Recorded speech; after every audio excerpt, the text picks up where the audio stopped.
पंचायत प्रतिनिधियों के साथ की चर्चा। बिरला बोले हर चुनौतियां का डट कर करेंगे सामना। थोड़ी देर में खत्म हो जाएगा पंचायत का आखिरी रण। 25 पंचायत समितियों में हो रहा मतदान। लोगों में जबरदस्त उत्साह। कोरोना गाइडलाइन की हो रही पालना।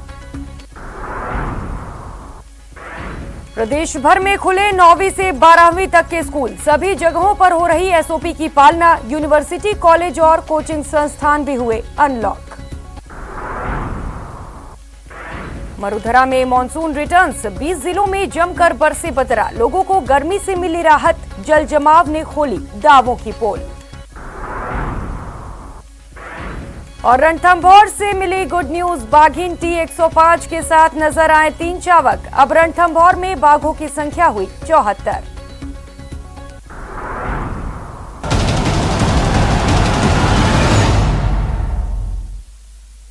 और बुलेटिन के आगाज करेंगे बड़ी खबर के साथ। नागौर से ये बड़ी खबर है। दुष्कर्मी को आजीवन कारावास की सजा सुनाई गई है। मिडता पॉक्सो कोर्ट ने ये अहम फैसला लिया है। दोषी पर 5 लाख का जुर्माना भी लगाया गया है। तो बता दें कि 8 साल की बच्ची से दुष्कर्म किया गया था, जिसके बाद न्यायाधीश रेखा राठौर ने ये अहम फैसला सुनाया है। और दोषी केशाराम नायक को 2 साल पहले मिडता उपकार गृह से फरार हुआ था, जिसके बाद पुलिस ने आरोपी को गिरफ्तार किया। और आज अदालत की ओर से ये बड़ा फैसला सुनाया गया है। आरोपी को आजीवन कारावास की सजा सुनाई गई है। तो विशिष्ट लोक अभियोजन एडवोकेट सुमेर बेड़ा ने इसकी पैरवी की थी। पॉक्सो न्यायाधीश रेखा राठौर ने ये फैसला सुनाया है। नागौर से ये बड़ी खबर। दुष्कर्मी को आजीवन कारावास की सजा सुनाई गई है। मिडता पॉक्सो कोर्ट में अहम फैसला लिया गया है। दोषी पर 5 लाख रुपए का जुर्माना भी लगाया गया है।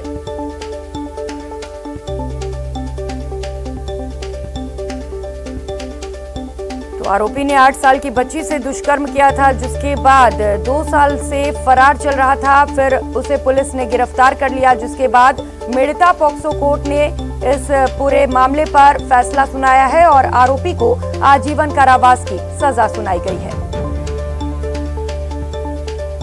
सहयोगी महेंद्र बिश्नोई हमारे साथ जुड़ चुके हैं। महेंद्र, ये एक बड़ा फैसला सुनाया गया है मिडता पॉक्सो कोर्ट की ओर से, क्योंकि अमूमन ये देखा जाता है कि जो आरोपी होता है उसे सजा अच्छे से नहीं दी जाती है, जिसकी वजह से जो आरोपी हैं वो बेफिक्र होकर घूमते रहते हैं। देखिए प्रियंका, इस पूरे मामले में जो है पुलिस को काफी मशक्कत करनी पड़ी थी। ये जो आरोपी है ये मेड़ता जेल से फरार भी हो गया था जी। इस मामले का ट्रायल चलने के दौरान आरोपी फरार हो गया। पिछले दिनों आरोपी को पुलिस ने फिर से पकड़ा था और उसे वापस जेल में भेज दिया गया था। और अब इस मामले में जो मेड़ता का पॉक्सो कोर्ट है, पॉक्सो कोर्ट की न्यायाधीश रेखा राठौड़ ने यह फैसला सुनाया है, जिसमें मृत्यु पर्यंत आजीवन कारावास और 5 लाख का अर्थदंड की सजा यह सुनाई गई है। 8 वर्ष की जो नाबालिग अबोध बच्ची के साथ दुष्कर्म से जुड़ा हुआ मामला है नागौर जिले के श्रीबालाजी क्षेत्र का।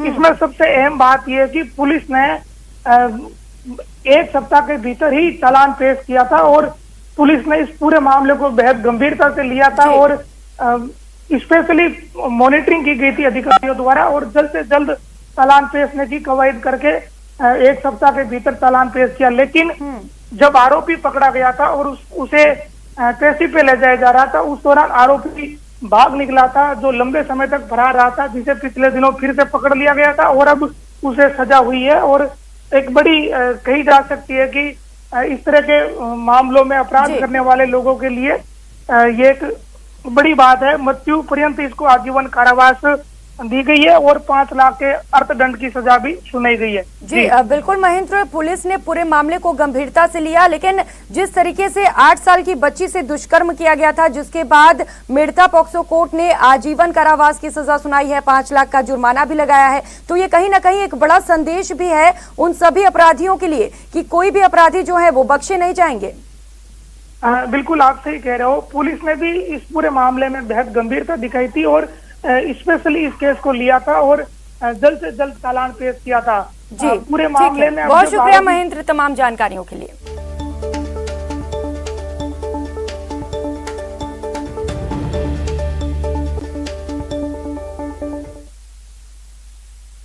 और अब बात बीकानेर की, जहां बाइक चोरों का आतंक लगातार देखने को मिल रहा है। ऐसा ही मामला कोट गेट थाना क्षेत्र में सामने आया, जहां कल रात रानी बाजार क्षेत्र के एक रेस्टोरेंट के आगे खड़ी बाइक पर एक चोर ने हाथ साफ कर लिया।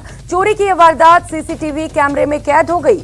पीड़ित के मामला दर्ज करवाने के बाद पुलिस मामले की तफ्तीश में जुटी है, लेकिन चोरी की ऐसी वारदातें सुरक्षा पर बड़े सवाल खड़े करते हैं। ऐसा लग रहा है जैसे इन बदमाशों ने पुलिस का डर ही नहीं रह गया है। तो ये तस्वीरें आपको टीवी स्क्रीन पर दिखा रहे हैं, बीकानेर से ये तस्वीरें हैं जहां पर लगातार चोरी की ऐसी वारदातें सामने आ रही हैं और एक बड़ा सवाल भी खड़ी करती हैं कि आखिर इस तरीके के वारदात बार बार क्यों हो रहे हैं, आखिर चोरों को पुलिस का खौफ क्यों नहीं है।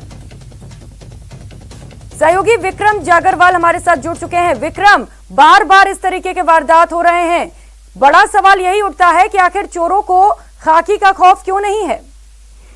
जी बिल्कुल, ये आपकी बात सही है कि खाकी का जो कहीं बीकानेर शहर में चोरों पर कम देखने को मिल रहा है।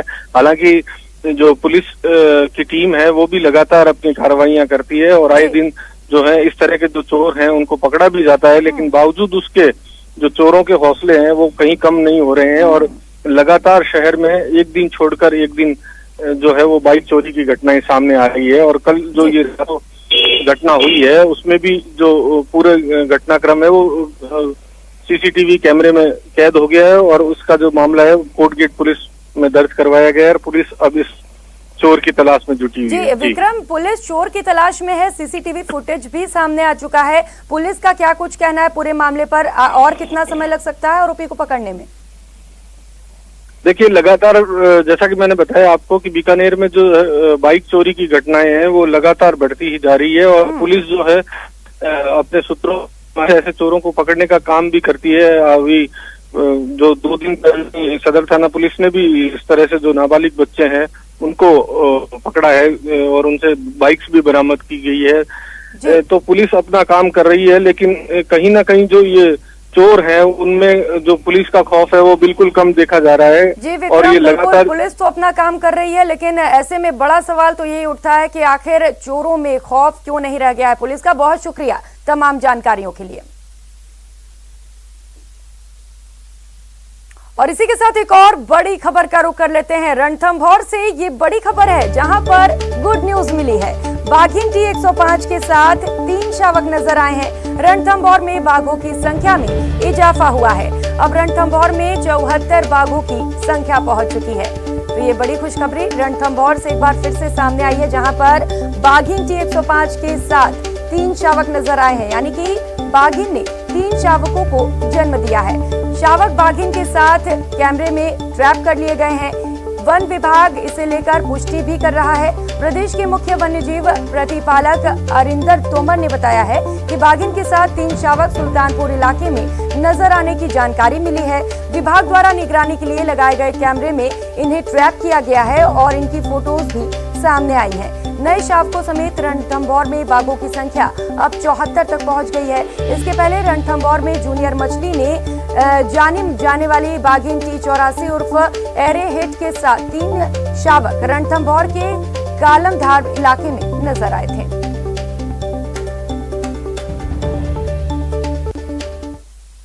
और चलिए रुक कर लेते हैं सुपरफास्ट खबरों का। कांग्रेस नेता राहुल गांधी महंगाई को लेकर केंद्र की मोदी सरकार पर जमकर बरसे हैं। उन्होंने कहा कि जीडीपी का मतलब गैस, डीजल और पेट्रोल की कीमत बढ़ना है। उन्होंने कहा कि मोदी सरकार ने रसोई गैस की कीमत 116% बढ़ा दी है। सचिन पायलट आज कर्नाटक दौरे पर हैं। इस दौरान बेंगलुरु में वे मोदी सरकार की मोनेटाइजेशन समेत अन्य मसलों को लेकर मीडिया से रूबरू हुए और केंद्र सरकार को आड़े हाथों लिया।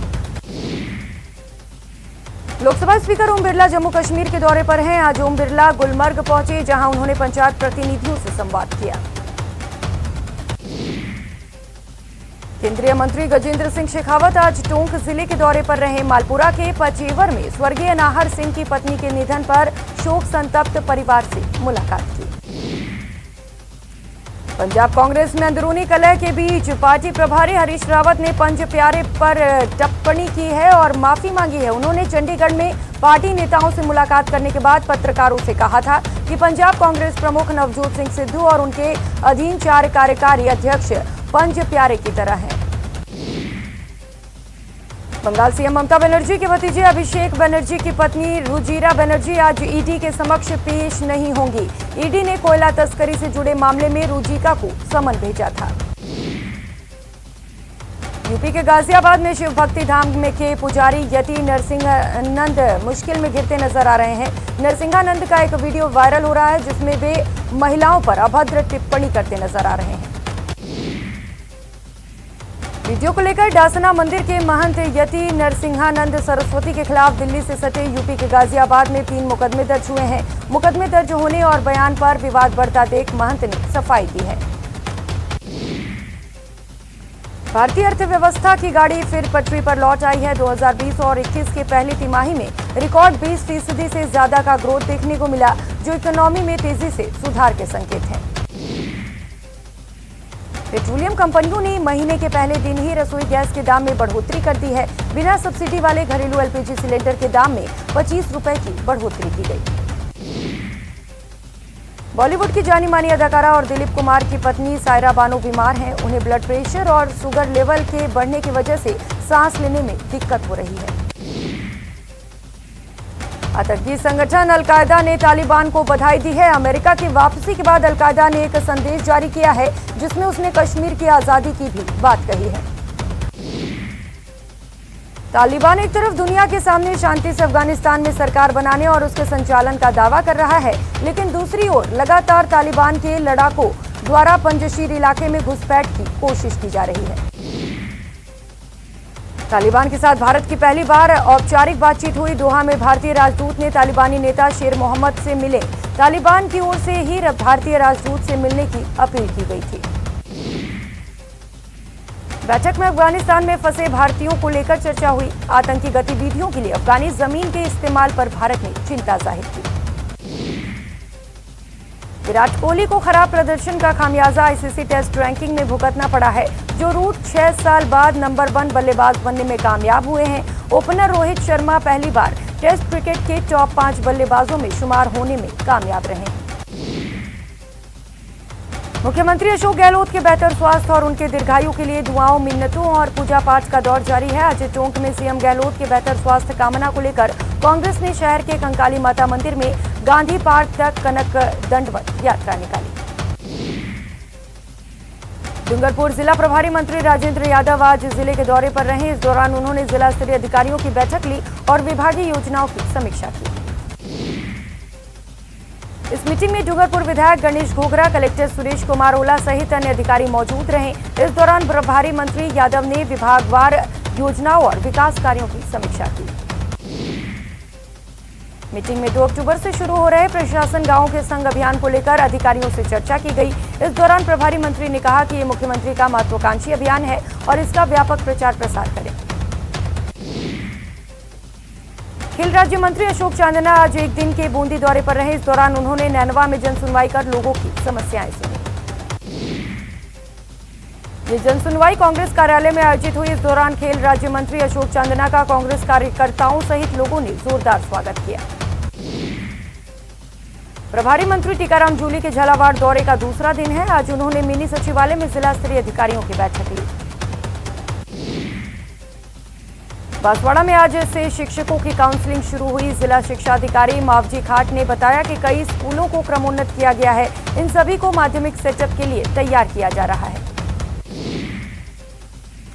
पूर्व डिप्टी सीएम और पूर्व पीसीसी चीफ सचिन पायलट के जन्मदिन के मौके पर 7 सितंबर को उनके समर्थन और कार्यकर्ता प्रदेश भर में वृक्षारोपण करेंगे। इसी को लेकर कांग्रेस कार्यकर्ताओं ने पायलट के हाथों से वृक्षारोपण पोस्टर का विमोचन करवाया।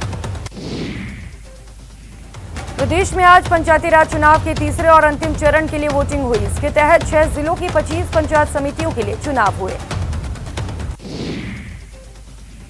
पाली के सांसद पीपी चौधरी ने मतदान किया। उन्होंने अपने पैतृक गांव भावी के मतदान केंद्र पर वोट डाला। इस दौरान उन्होंने उम्मीद जताई कि पंचायत राज के चुनाव में बीजेपी भारी बहुमत से जीतेगी।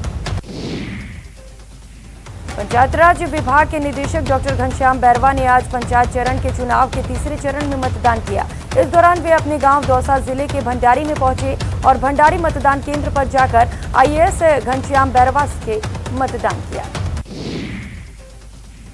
दौसा समेत 6 जिलों में पंचायत चुनाव के तहत तीसरे चरण का मतदान हुआ। दौसा के बिशनपुरा मतदान केंद्र 115 साल का सबसे बुजुर्ग मतदाता अपने मताधिकार का इस्तेमाल करने पहुंचा। ये बुजुर्ग मतदाता चलने फिरने की स्थिति में नहीं था, ऐसे में परिजन उसे चारपाई पर लेकर पहुंचे। इस बुजुर्ग ने आखिरी बार मतदान करने की इच्छा जाहिर की थी। दौसा के 4 पंचायत समिति में मतदान की प्रक्रिया संपन्न हुई है। यहां कैलाई माता मतदान केंद्र पर ईवीएम खराब होने के चलते करीब 1.5 घंटे देरी से वोटिंग शुरू हुई। बताया जाता है कि कैलाई के इस ईवीएम में कुछ वोट डाले गए थे, लेकिन बाद में ईवीएम खराब हो गई। इसी तरह भंडारेज के बूथ संख्या 139 पर भी ईवीएम खराब की शिकायत मिली। सिरोही जिले के तीसरे चरण की वोटिंग के लिए प्रशासनिक अमला मतदान केंद्रों पर मुस्तैद रहा। इस दौरान बूथों पर कोविड-19 की पालना करवाने के लिए सख्त निर्देश जारी किए गए थे। सिरोही के शिवगंज में भी अंतिम चरण के तहत शिवगंज पंचायत समिति में वोटिंग हुई। यहां पंचायत समिति के 15 जिला परिषद के 3 वार्डों में चुनाव हुआ। पंचायत चुनाव के आखिरी चरण में जोधपुर की 6 पंचायत समितियों में वोटिंग हुई। 6 पंचायत समितियों में 930 मतदान केंद्र बनाए गए थे। सवाईमाधोपुर जिले में तीसरे चरण के लिए आज वोट डाले गए। यहां जिले के 3 पंचायत समितियों के मतदान में जबरदस्त उत्साह देखने को मिला। दौसा जिले के 493 मतदान केंद्रों पर वोट डाले गए। सुबह 7 बजे से दौसा जिले के बांदीकुई, बसवा, सिकंदरा और दौसा पंचायत समितियों में वोट डाले गए। जोधपुर में भीच पंचायत चुनाव के तीसरे चरण के लिए वोटिंग हुई। पंचायत समिति सदस्यों के चुनाव को लेकर मतदाताएं खासा उत्साहित नजर आए। भरतपुर में भी तीसरे और आखिरी चरण की वोटिंग हुई। वोटिंग को लेकर वोटर्स में खासा उत्साह देखने को मिला। दौसा में भी बारिश ने पंचायत चुनाव में खलल डाला है। इस बारिश से मतदान प्रभावित हुआ। खराब मौसम के कारण कम लोग मतदान स्थल पहुंचे। और वक्त हो चला एक छोटे से ब्रेक का, लौटेंगे फौरन।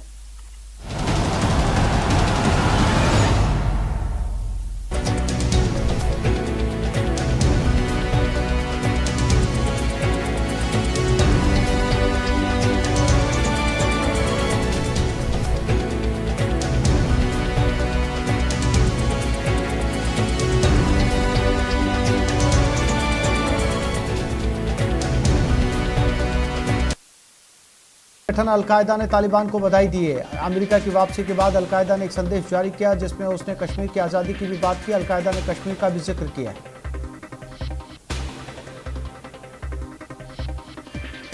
अफगानिस्तान में पश्चिमी ताकतों की मदद करने वालों के घरों के दरवाजे पर तालिबानी अदालत में हाजिर होने के फरमान चिपकाए जा रहे हैं। उनसे कहा जा रहा है कि या तो समर्पण कर दो या मारे जाओ।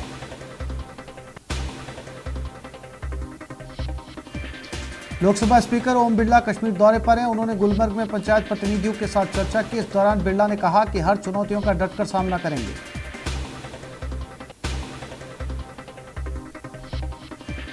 बेंगलुरु में कांग्रेस नेता सचिन पायलट ने प्रेस कॉन्फ्रेंस कर केंद्र सरकार पर निशाना साधा। उन्होंने कहा कि महंगाई से जनता त्रस्त है और सरकार संपत्ति बेचने में मस्त है। सरकार काम नहीं सिर्फ मार्केटिंग कर रही है। गैस सिलेंडर के बढ़े दामों को लेकर पीसीसी चीफ गोविंद सिंह डोटासरा ने केंद्र सरकार पर निशाना साधा। उन्होंने कहा कि सरकार आम आदमी की जेब काट रही है। आपको बता दें कि आज से गैस सिलेंडर के दाम 25 रुपए बढ़ गए हैं। प्रदेश के 6 जिलों में पंचायती राज चुनाव के आखिरी चरण के लिए वोटिंग हो रही है। 25 पंचायत समितियों में मतदान के दौरान जबरदस्त उत्साह देखने को मिला। वोटिंग सेंटर्स पर कोरोना गाइडलाइन की पालना भी की जा रही है। शाम 5:30 बजे तक वोटिंग जारी रहेगी। प्रदेश में आज से 9वीं से 12वीं की क्लास शुरू हो गए। स्कूलों में कोरोना गाइडलाइन का खास ध्यान रखा जा रहा है, जिसके साथ ही आज से यूनिवर्सिटी, कॉलेज और कोचिंग संस्थान भी अनलॉक हो गए, जिसमें एक बार फिर कैंपस में रौनक लौट आई। कोटा के गवर्नमेंट कॉलेज के छात्रों ने कई विभिन्न मांगों को लेकर नारेबाजी कर हंगामा किया और नारेबाजी की छात्रों ने महाविद्यालय के कई दफ्तरों के ताले जड़ दिए।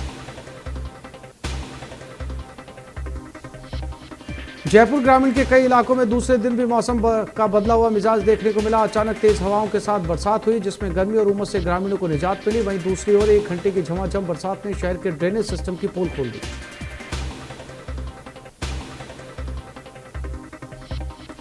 भारतीय क्रिकेट टीम ने 2 सितंबर से 2 ओवल में खेले जाने वाले चौथे टेस्ट के लिए टीम में कुछ बदलाव किए। लीड्स में हार के बाद चयन समिति ने टीम प्रबंधन के अनुरोध पर चौथे टेस्ट के लिए तेज गेंदबाज प्रसिद्ध कृष्णा को भारतीय टीम में शामिल किया।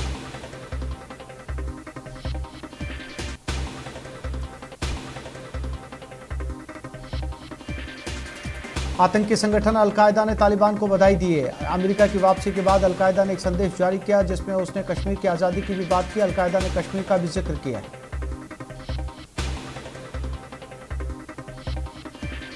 अफगानिस्तान में पश्चिमी ताकतों की मदद करने वालों के घरों के दरवाजे पर तालिबानी अदालत में हाजिर होने के फरमान चिपकाए जा रहे हैं। उनसे कहा जा रहा है कि या तो समर्पण कर दो या मारे जाओ।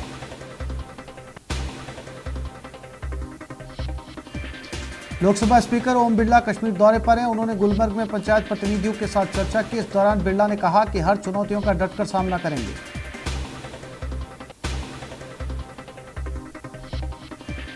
बेंगलुरु में कांग्रेस नेता सचिन पायलट ने प्रेस कॉन्फ्रेंस कर केंद्र सरकार पर निशाना साधा। उन्होंने ब्रेक के बाद आप सभी का स्वागत है। खबरों में आगे बढ़ेंगे।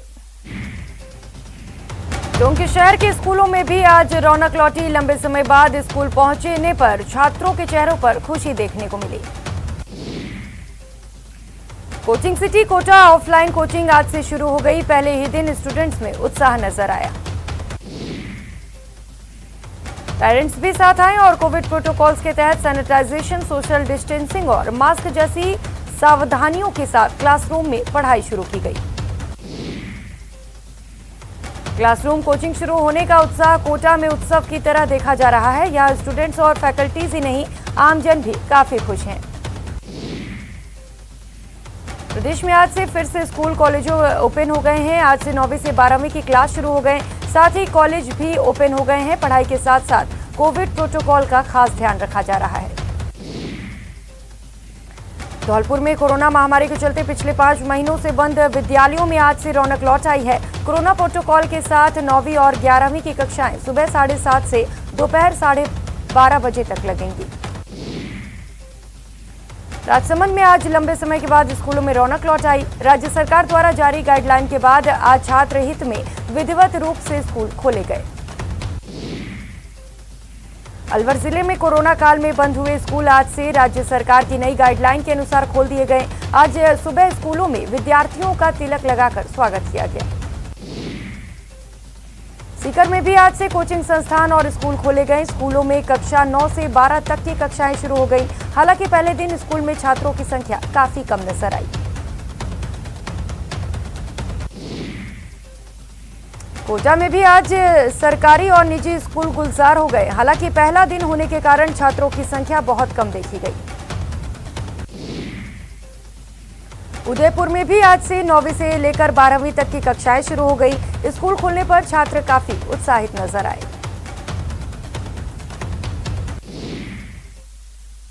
राजधानी के मोती डुंगरी गणेश मंदिर में जन्मोत्सव कार्यक्रम का आगाज हो गया। मोती डुंगरी गणेश मंदिर में आज मोदकों की झांकी लगाई गई। इस झांकी में मुख्य मोदक 251 किलो, 3 मोदक 51 किलो के और 31 मोदक 21 किलो के थे।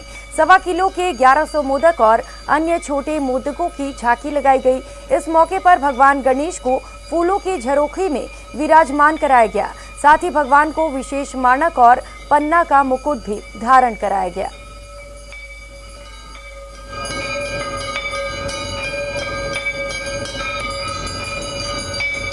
जयपुर से तस्वीरें आपको दिखा रहे हैं।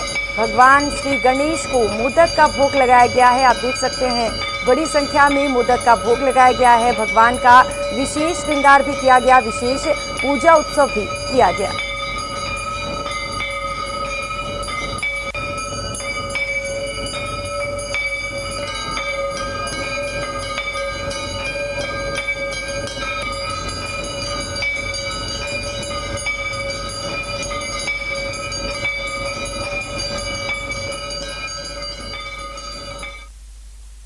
इस बुलेटिन में इतना ही। आप बने रहिए हमारे साथ। नमस्कार।